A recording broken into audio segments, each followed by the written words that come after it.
I'm here with Claus Meyer today in his New York City home. Claus, thank you so much for having me. It's really nice to be here. There are so many things we could talk about. You have a very long list of impressive accomplishments. Many, I think, fall under the head of culinary entrepreneur. Tell me how you got started in that field.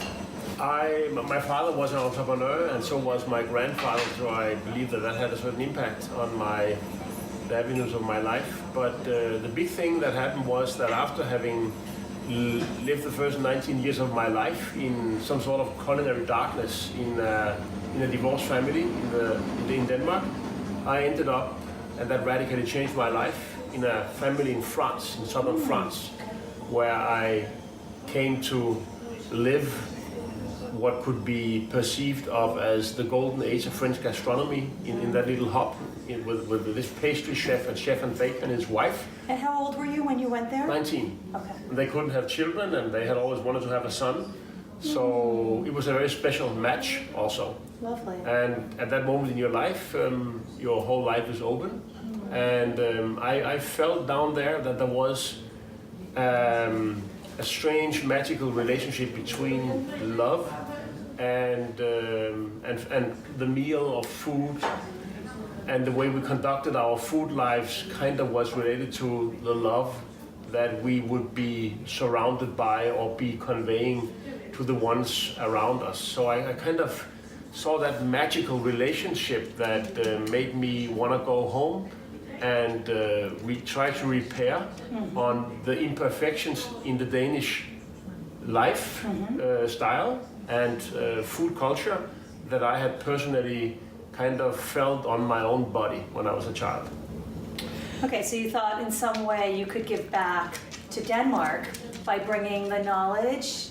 Yeah, it was not like a big purpose. I was only 20 years old, so I think it was more emotional. It was more like an inner calling to try to... I didn't have this kind of big manifesto thinking going on at that point in time. It was more like a spontaneous idea that felt so strong. I felt it so strongly. I didn't even try to explain it to anyone. I just knew what I would be. It was not like I need a purpose. How can I have a purpose-driven company? It was a purpose that was much stronger than my life. Right. So I love. I was obsessed by it, even before I started studying. Did you grow spiritually in some way, or do you? In France? Yeah. I became more whole, you can say, because I had my mother became an alcoholic when my father left her when I was 14 years old. I lost my grandma the same year. I was living with her half of the time. So I was living in a very difficult time when I was a teenager, and then suddenly I was with these two wonderful people who, I used to call Guy Sversud, the man, my spiritual father, because he was very spiritual, and unlike my own father, and he was not my biological father, so I called him my spiritual father. So it was more like somebody who has been missing the concept of feeling loved. So it was more emotional than I would say spiritual, but I don't even know how to make the distinction. Were there times in your life when you had to push through some fear? At that point in time, there was no fear. A more adventurous, entrepreneurial outlook on things. Do you think it's just sort of the way you are, or early circumstances in your life? Because a lot of people, I think, are held back by fear. I think that's a big thing that keeps people from following their heart. My father had the heroes that he shared with me, and his heroes were Tarzan, Elvis Presley, and Cassius Clay. Okay. Oh, great. And I believe that these male characters were not specifically characterized by fear. And also, in his own super small world, my father was kind of fearless also. So maybe this image of these male persons helped me a little bit down the road. At least I wanted, I'm not the most courageous person in the whole world, but I wanted to be courageous, and I'm probably a little bit courageous. Maybe something interesting about, at least when you do good, losing doesn't really matter. I think that's maybe an important point. When you do good, even though when I went into the closed state prison in Denmark with the idea of setting up a food school, I had there was 1,000 ways in which I could lose. When I went to Bolivia to start a collaboration with the Bolivian people in order to set free the true potential of the Bolivian food culture, I also think that there was millions of ways in which this could go wrong. For me, it was easy to overcome the fear. In these instances, the fear of not achieving or the fear of not succeeding, because even though I knew that the chances were so small, so even the attempt was worth it. So even though I would fail and not be able to get to the end of it or get the best out of it or live up to my own wildest dreams, nobody could take away from me that I did it. Right. And I did it for the right reason, and I tried. And in the light of eternity, I believe that is what truly matters. So I think that at least when you do something truly good, you will somehow impact a few people's. And your endeavors have been incredibly successful. We educated more than 100 inmates and turned them into chefs, formalized chefs. So that was an amazing. Also, in terms of return on investment, it was a pretty cheap project for the society. I mean, my foundation paid a little bit, but then we got a donation from another fund. But altogether, it was a super small investment.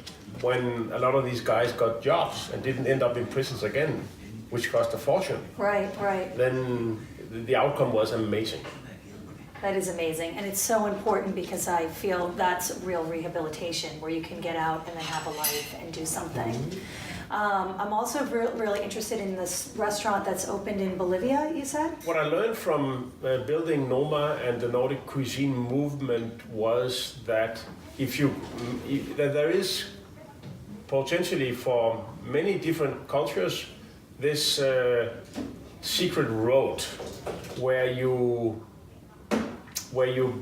onboard a large number of very important stakeholders onto a common idea within the world of food.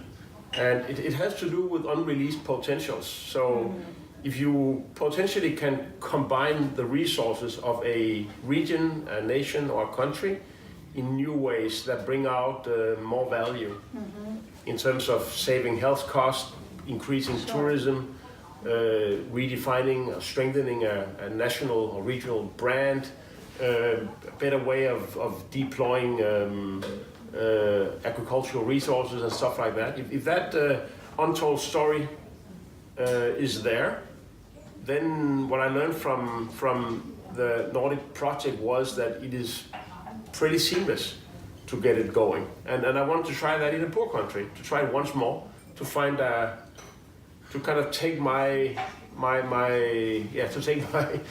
to take it to the next level, sort of. Instead of just benefiting a rich country or rich region by rebranding it, to see how can this benefit, how can this be used to fight poverty. Culinary Community Center. It has a teaching facility, and we onboard and graduate 50 kids per year. And they also, in this case, run a local eatery and bakery, where the Bolivian project was about Bolivian food and Bolivian ingredients.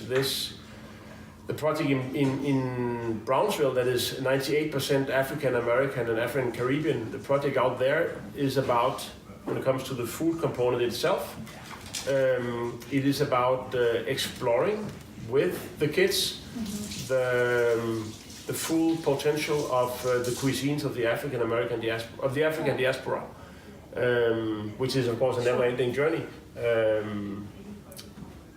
and that is up and running for real since this summer. Excellent, it's great.